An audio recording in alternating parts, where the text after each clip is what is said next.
Can you tell us what advice the Scottish Government's been given regarding the potential anomaly in giving profit-making private nurseries a tax break? You mentioned that in your opening statement, when nurseries in independent schools, which are charities and which assist the Scottish Government and councils with the provision of additional places for 3- and 4-year-olds, would be ineligible for the same tax break.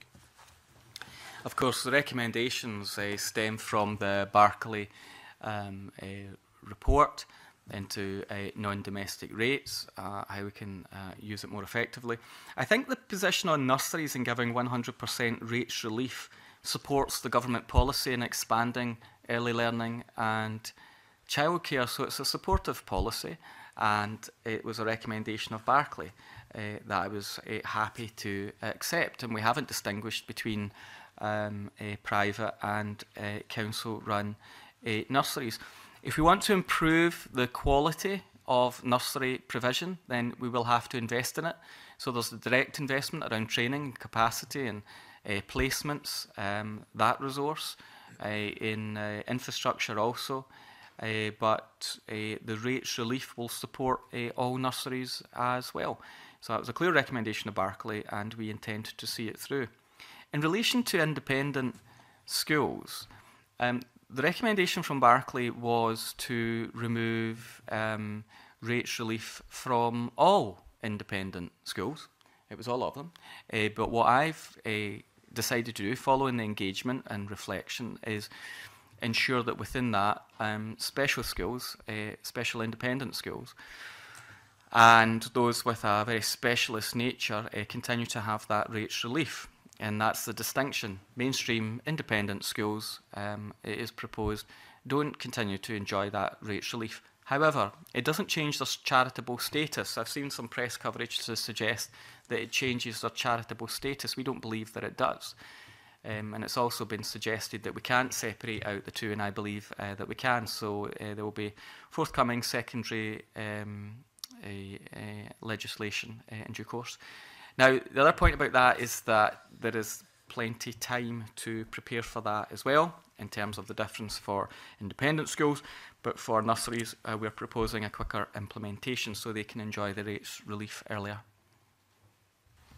Okay, it sounds like you maybe didn't take any advice relating to my first question, but looking at the independent schools sector, can you tell me what analysis you did of the potential knock-on effect to the state sector of introducing non-domestic rates to the independent sector?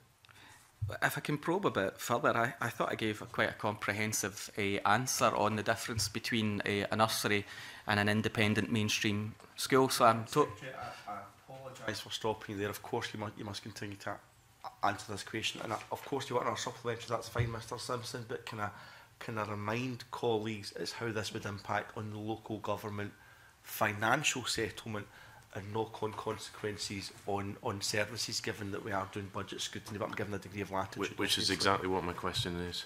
Okay. I have engaged with independent schools. I've looked at the evidence that is supplied to me when I got the Barclay recommendation to lift rates relief for independent schools, although I accepted a number of recommendations very swiftly, and I said there were some that required further reflection, engagement and consultation, and that was one. So I would object to any suggestion that I didn't engage in the subject. I have fully explored the information that was presented to me. There was officials' meetings as well. I have come to the view that in terms of independent schools, if you look at the total income for independent schools, the change in status for non-domestic rates shouldn't have a disproportionate effect on the financial running of those schools. And the information I have seen suggests that there won't be a mass exodus from independent mainstream schools to state schools. Therefore, there should not be massive extra expenditure to those education authorities that might have more pupils.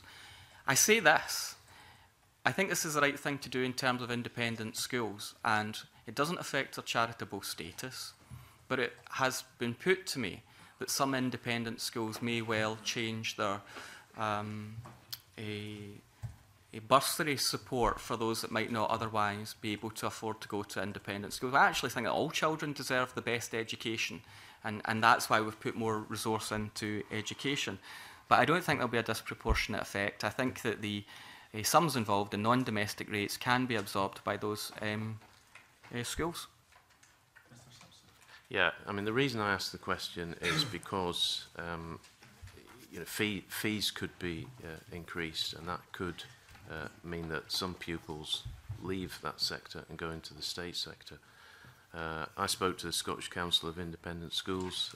They say that up to 1 in 10 pupils may leave that sector. That could be thousands of pupils going into the state sector. So that has an impact on council budgets. I merely ask, did you do any analysis around that?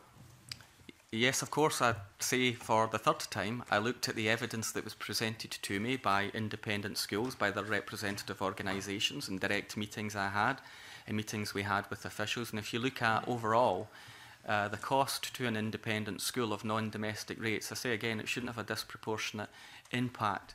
And in terms of fees, I mean, I suspect on the other inflationary increases that independent schools have had, you know, the figure of, again, 10% I don't recognise as a likely shift from independent schools to state schools.